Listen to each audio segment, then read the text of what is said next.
Today's video is going to be about my favorite adult books because I have seen a lot of people posting videos recently, basically starting the new year off with a lot of people's bookish resolutions, and a lot of people have been saying that they want to try and read more adult books because they mainly only read YA.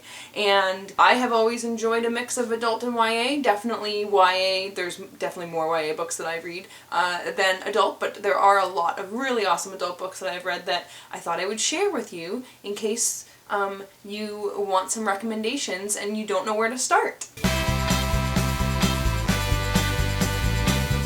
First, I'm going to start with basically anything by Sophie Kinsella. I feel like Sophie Kinsella books are really good transition books from YA to adult because they're about usually 25-year-olds and they're really funny and lighthearted. I feel like sometimes there's little bits of it that can kind of remind you of YA books. So the two that I have here are I've Got Your Number and Confessions of a Shopaholic. I've also read Remember Me and Can You Keep a Secret by her, and I also own another one, I can't remember which one, but I haven't read it yet. But I love Sophie Kinsella's books. They're absolutely hilarious and they're so much fun. This one I would recommend starting with because it is my favorite of hers.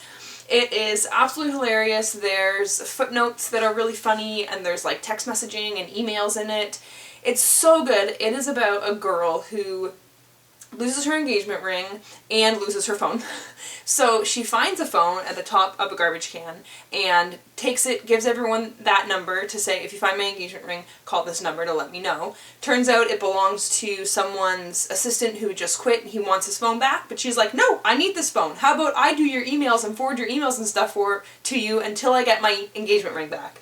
And, you know, things happen from there and it's fantastic and hilarious and so much fun. The Night Circus by Erin Morgenstern. This is actually my all-time favorite book. I love it so very, very, very much. It is super magical, super wonderful, super amazing. It is a bit of a more dense read, so if you're looking for something faster or lighthearted, I definitely wouldn't go for this, but if you're looking for something magical and something that you can take your time with, I would definitely recommend this one.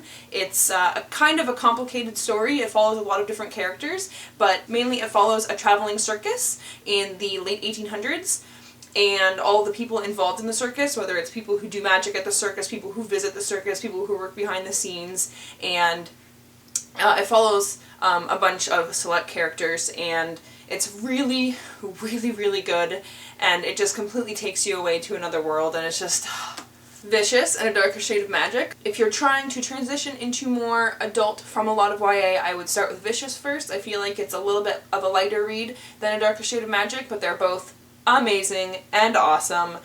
Super, super good. Vicious is about people who figure out a way to develop superpowers, and it goes back and forth between them trying to get superpowers and 10 years later after they've succeeded and are now mortal enemies.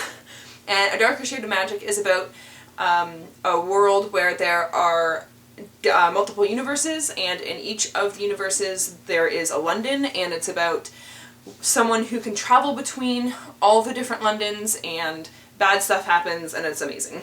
And he has a magical coat also. I don't own this book. I'll post a picture of the one that I read right here. It's called Tell No One by Harlan Coben. Harlan Coben was one of my favorite authors throughout high school. I have a whole bunch of his books right here. Look at all that. Tell No One was the first one that I read by him, and I think is still my favorite. I absolutely fell in love with the main character in it, and it's so good. It's about someone whose wife dies, and then like 10 years later he gets an email with a picture of her in it, but she's aged, and it says, don't tell anyone that you saw this, or tell no one, or something, and then there's just like this, it spirals into him trying to figure out why she's alive, or if she's alive, and who sent the email, and there's like someone, oh, I can't fully remember, I read it in high school, but really, really good. The Shining by Stephen King. Besides On Writing, this is actually the only Stephen King book that I have completed. I haven't been able to get into any of the other books of his that I've picked up. I got a big chunk of the way through 11/22/63, but it was too long and I just got sick of reading it. But The Shining I thought was absolutely fantastic. I don't think I need to tell you what it's about, but if you want to read something spooky and adult, I would definitely go for this one. The Art of Racing in the Rain by Garth Stein. This is about a dog, and it is told by the dog. The dog is the one who's telling the story, and it is about him reflecting on his life the day before he gets taken to be put to sleep.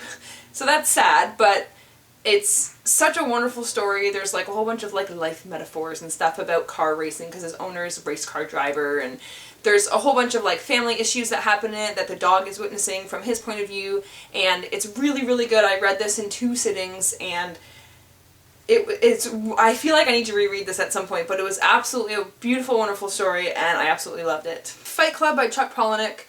I absolutely love the writing in this. It's like, oh, it just like takes me away. It's so good, and I love reading this out loud. Actually, I've read this twice.